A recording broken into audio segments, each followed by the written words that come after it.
El cambio climático ha causado estragos en todo el mundo, modificando a nivel local los distintos climas que hay en cada parte.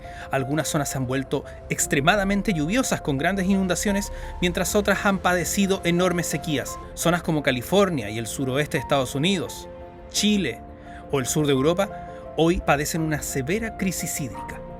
Soy Sebastián Ortiz y el día de hoy vamos a conocer en qué consiste la desalación de agua. ¿Es la panacea que muchos creen?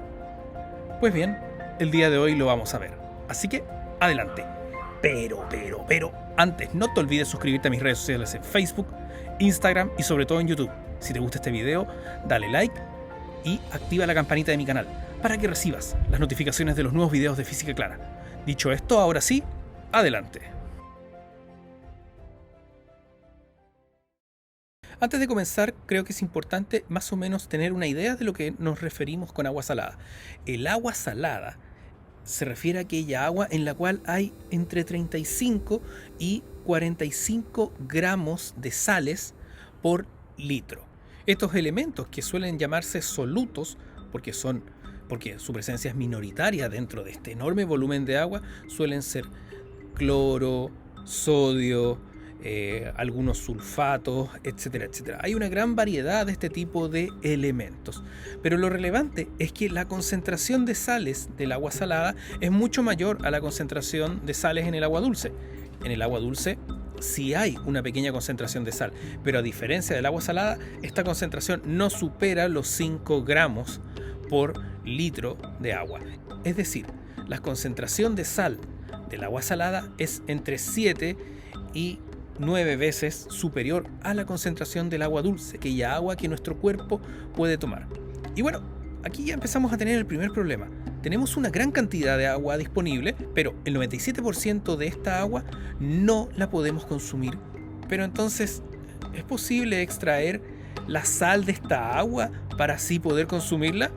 Y la respuesta es sí. Existe la tecnología para poder extraer las sales del agua. Y esto es sumamente importante porque esto ha permitido que lugares sumamente desérticos, como por ejemplo la costa de Israel o Antofagasta en Chile, puedan tener abastecimiento de agua potable o de uso agrícola, etcétera, etcétera. Pero, ¿cuáles son las técnicas para desalar agua? A grandes rasgos podemos distinguir dos formas principales de extraer las sales de las aguas: las que usan membranas, mediante lo que se conoce como osmosis, o las que usan la evaporación del agua para la extracción de sus sales. Antes de ver en qué consiste la osmosis inversa, es importante que entendamos o recordemos en qué consiste la osmosis. En lugar de ver la osmosis mediante una definición formal y bla bla bla, vamos a verlo con un ejemplo y una ilustración. Vamos a suponer un recipiente, el cual se divide en dos partes mediante una pared porosa. ¿Qué significa que la pared sea porosa? Que pueden circular partículas desde un lado al otro. En ambos lados de la pared vamos a vertir un líquido. Pensemos por ejemplo en agua.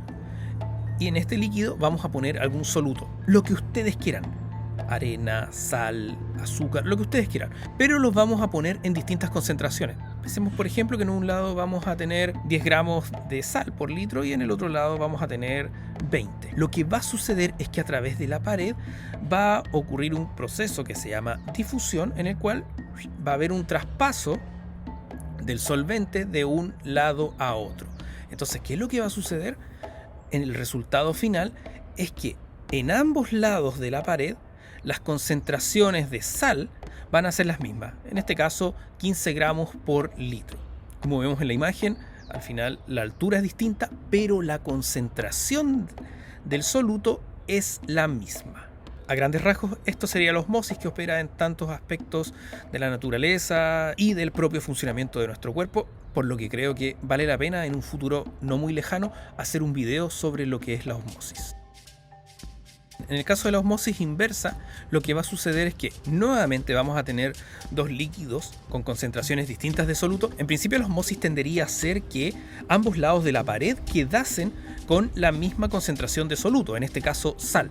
Sin embargo, lo que se hace es aplicar una presión en el lugar donde la concentración es mayor, en este caso el agua salada, de tal manera que esta presión empuja a las moléculas de agua a cruzar desde un lado de la pared al otro.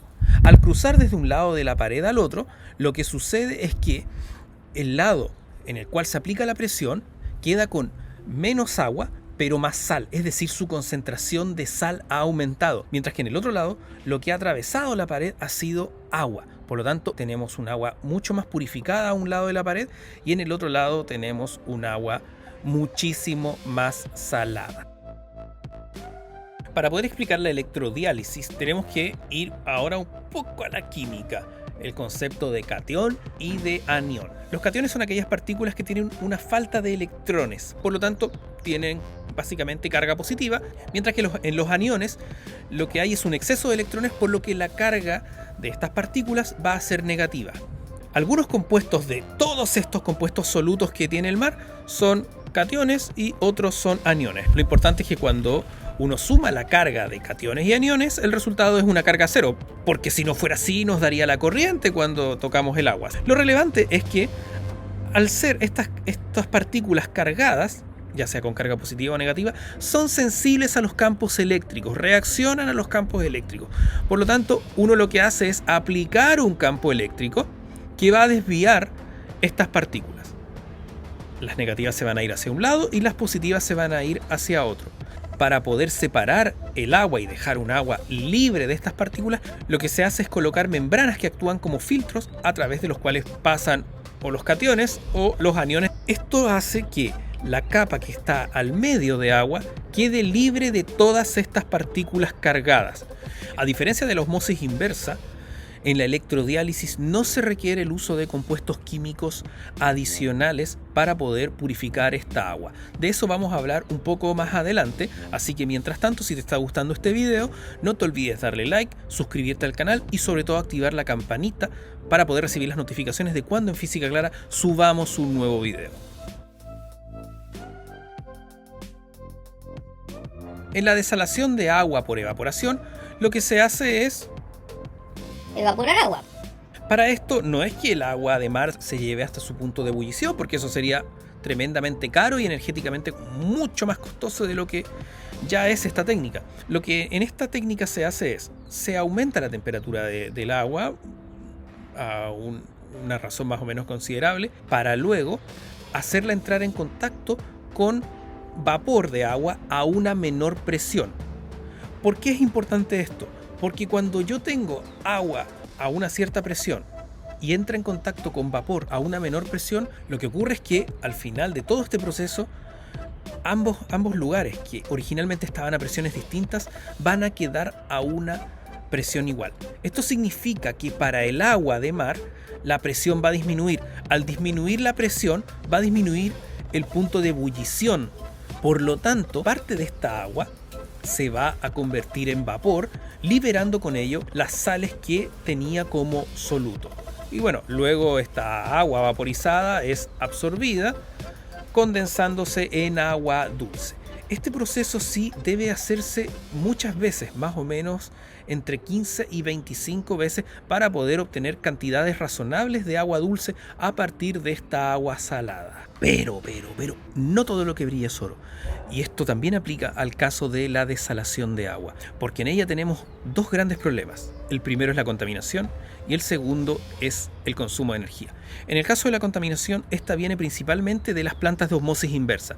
¿Por qué? Porque para mejorar el proceso de osmosis inversa, lo que se hace es inyectar algunos compuestos químicos que ayudan a retener las sales de manera más eficiente. Estos compuestos químicos pueden ser bastante dañinos para la flora y la fauna. Otra cosa relevante es que esta salmuera que queda, producto de la purificación del agua en el otro lado de la membrana, luego es vertida al mar, aumentando considerablemente la salinidad de los lugares en los cuales se vierte esta salmuera. Y recordemos que los seres vivos, incluso nosotros mismos, somos muy sensibles a pequeñas variaciones en las condiciones en las cuales vivimos. Temperatura, salinidad, acidez, etcétera, etcétera. Respecto a la energía, si bien las plantas de osmosis inversa son hoy las plantas más eficientes energéticamente, hemos visto que tienen este lado B respecto a lo contaminantes que pueden ser producto de la salmuera que vierten al mar. En el caso de las plantas por electrodiálisis o evaporación, estas requieren grandes cantidades de energía. La electrodiálisis requiere de campos eléctricos, que se alimentan con energía obviamente, que permitan separar los aniones y los cationes y llevarlos a los extremos de estas membranas. En el caso de las técnicas de evaporación, como hemos visto en otros videos, el agua tiene un gran calor específico, por lo que se necesita de muchísima energía para poder elevar, aunque sea unos pocos grados, la temperatura del agua. Es por esta razón que el desarrollo de las plantas desaladoras no es trivial, porque a la hora de instalar una planta desaladora, creo que una pregunta muy importante es la fuente de energía que va a usar. ¿Vamos a usar combustibles fósiles? La verdad es que no tendría mucho sentido, porque ha sido precisamente la emisión de combustibles fósiles a la atmósfera la que ha provocado el cambio climático, que a su vez ha provocado estas enormes sequías en algunas regiones del mundo que han requerido recurrir a nuevas fuentes de agua como el agua de mar desalada. Y bueno, espero que este video te haya gustado. Si es así, no te olvides darle like, suscribirte al canal y sobre todo activar la campanita para que así puedas recibir las notificaciones de en cuando en Física Clara subamos un nuevo video dedicado para ti. Así que dicho esto, hasta la próxima.